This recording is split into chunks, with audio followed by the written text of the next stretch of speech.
Vero, ako? Výborne. Nechceš ísť do prdele s tou kamerou.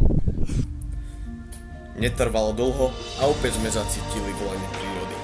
Nie je to každodenné, rutinné, spojené so základnými ľudskými potrebami, ale to, ktoré priblíži človeka k nebesám. Vybrali sme si Národný park Malá Fatra. Cieľom bolo prekonať celý hrebeň, od Vrútok po Zázriu. A tak sme si zobrali svoje 20-kilové batohy a odvážnym krokom vyrazili. Tam? Ja tam neidem. Ja by som chcel ísť naspäť dole. Ja tiež. Fero, to kto vymyslel takú kravinu, že budeme chodiť po horách? Neviem, prečo to robíme stále. Nájdem si takú partiu, ktorá chodí len po krčmách.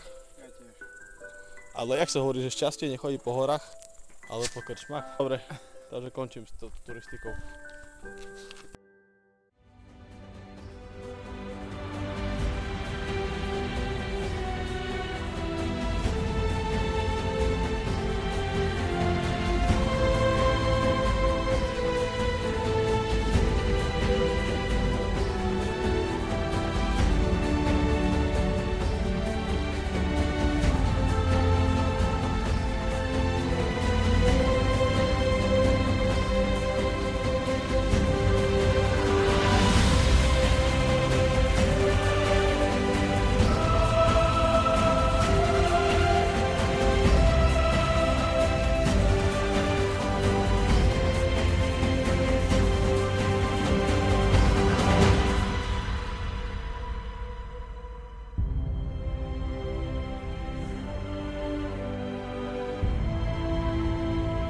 Jezdí je tak krásná!